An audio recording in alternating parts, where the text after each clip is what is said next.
국민의힘 조수진 의원입니다. 법무부 장관에게 좀 질의하겠습니다.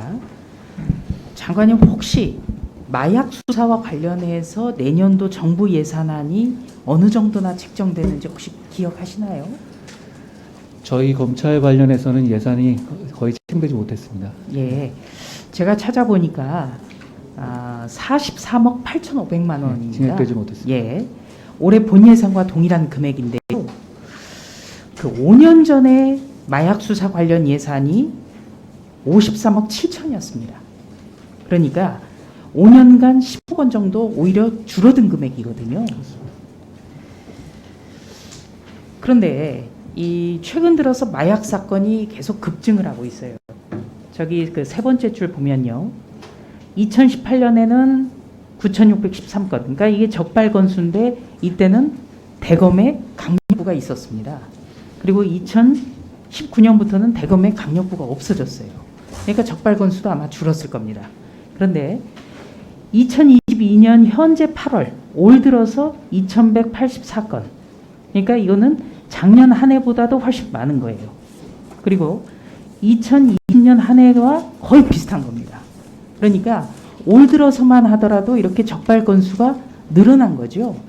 이거는 그 시행령 개정으로 인해서 그 마약에 대해서 검찰이 수사하면서 적발 건수도 이렇게 늘어났다, 이렇게 볼 수 있을까요? 저는 그거보다는 마약 범죄의 총량 자체가 폭발적으로 는 거라고 봅니다. 그러니까 수사 자체를 아주 폭발적으로 느는 게 효과가 날 정도의 상황은 아닙니다. 저희가 시행령을 개정했다 하더라도. 예. 그런데 지금은 범죄 총량 자체가 대단히 많이 늘고 있고요. 압수량이 굉장히 늘어났거든요. 작년만 하더라도. 그런데 이제 그 검거량은 줄어들고, 그 뜻은 뭐냐면 전체적으로 분명히 심각한 수준의 마약 범죄의 총량이 실제로 검거되지 않는 걸 비롯해서 많이 늘어나고 있다라는 걸 보여주는 거라고 저는 생각합니다. 네. 그렇다면 마약 사건이 이렇게 급증하고 있는데 예산은 오히려 뒷걸음질 치고 있다, 이렇게 보면 되겠군요. 국회 논의 과정에서 저희가 많이 요청드리고 성실하게 설명드리겠습니다. 예. 문재인 정부 대통령실 행정관까지 던지기 수법을 통해서 마약을 구매한 사실이 드러나서 좀 충격을 주기도 했죠. 지금 장관님께서 마약 사건이 급증하고 있다라는 점을 좀 설명해 주셨는데 원인은 어떻게 좀 보고 계십니까?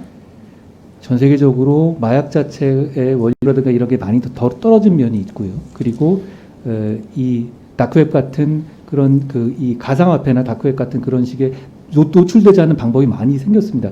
예전 같은 경우는 마약을 하고 싶다는 생각이 들었을 때 할 수 있는 방법이 잘 없었거든요. 지금은 굉장히 여러 가지 생각들이 들고 주변에서도 한다는 사람들이 생깁니다. 그럴 정도로 접근 가능성이 많이 높아졌고, 그러다 보니까 단가 자체가 그냥 아주 좀 극단적으로 얘기하면은 피자 한 판 가격 이런 식에까지도 왔거든요. 그럼 이렇게 되면 여러 가지 유혹에 빠질 수 있는 길이 주변에 열렸고, 그리고 그것과 비례해서 단속이 늘어야 하는 것인데 오히려 그 반대로 최근 몇 년간은 갔거든요. 저는 그 영향이 굉장히 커서 적발될 가능성도 적어졌기 때문에 마약 사범의 숫자, 그리고 마약 상들의 숫자라든가 방식이라든가 이런 게 다변화됐고 늘어나는 것이라고 생각합니다. 예.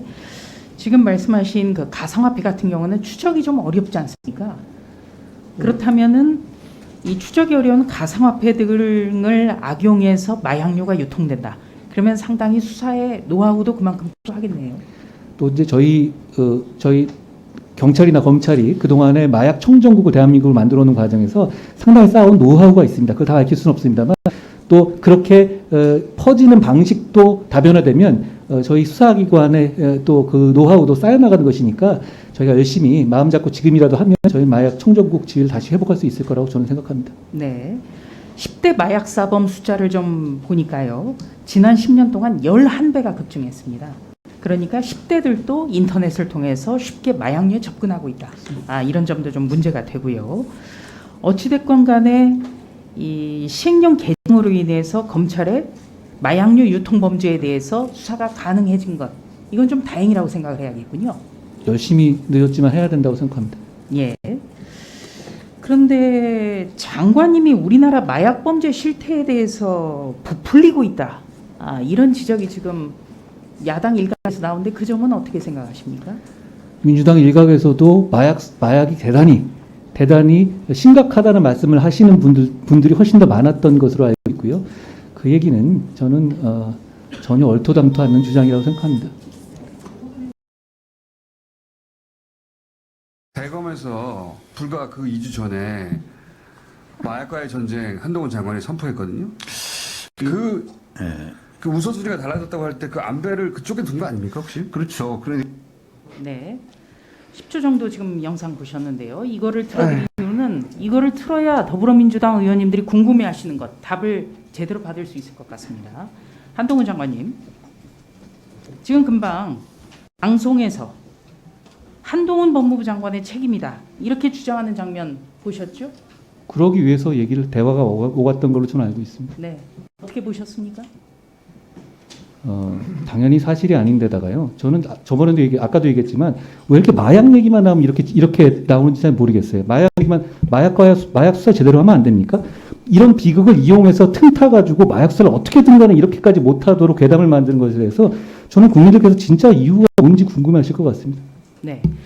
저도 이번 사건에 대해서 안타까운 마음이 들지 않는 대한민국 국민은 없을 겁니다만 이 김어준 씨라든지 더불어민주당 의원들의 주장을 듣고 있노라면 마약 수사하면 안 되나요?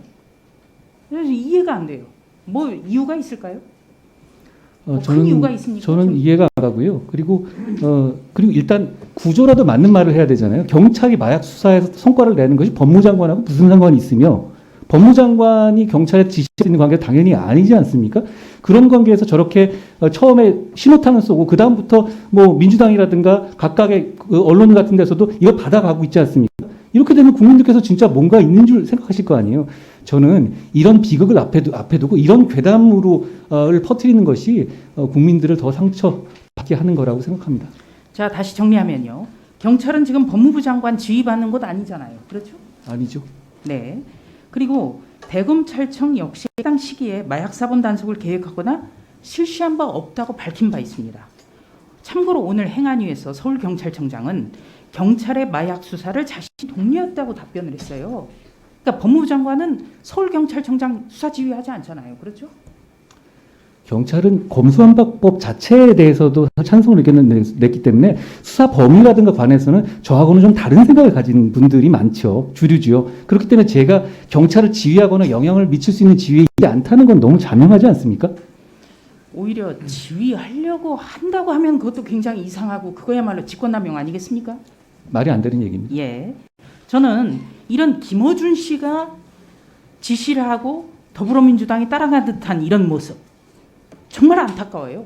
제1야당이 어쩌다 이렇게까지 됐을까? 아니, 저 문제 제기를 하시는 아니에요. 분이 지금 민주당 의원 아니십니까? 그러니까 예. 단순하게 어떻게 보면 그냥 권위가 없는 사람이 말하는 게 아니란 말입니다. 저런 괴담을. 그래서 심각한 거죠. 자, 또 방송에서 더불어민주당의 황운하 의원은 경찰의 마약 수사를 가지고 한동훈 법무부 장관이 공안 통치 분위기를 만들려는 걸로 보인다. 이렇게 말했어요. 이거는 어떻게 평가합니까? 명예훼손적인 발언일 뿐만 아니라 정말로 무책임한 발언입니다. 아니 그리고 마약 형사는 사법경찰이고 경비경찰은 행정경찰입니다. 완전히 다른 집단이에요. 그런데 문제는 마약 수사 때문에 행정경찰이 집회 저런 식의 상황에서 대응을 잘못했다? 이게 인과관계가 말이 안 되지 않습니까? 경찰의 일이긴 합니다만 그런데 그걸 하나 더 뛰어넘어서 그 원인이 저에게 있다? 아니 이걸 그냥 공식적으로 할 수 있는 말인가요? 하여튼 황운하 의원은 참고로 검찰 수사를 증발시키겠다. 이렇게 해서 검수완박법을 주도한 분이죠. 자, 참혹한 사고를 정치에 악용하는 것도 이거 굉장히 큰 문제지만 마약 범죄를 옹호하는 것처럼 들리는 것도 이건 심각한 일입니다. 황운하 의원은 이렇게도 얘기를 했어요. 한동훈 장관이 마약 수사 인력을 안 줄이기 위해서 마약의 실태를 부풀렸을 가능성이 있다.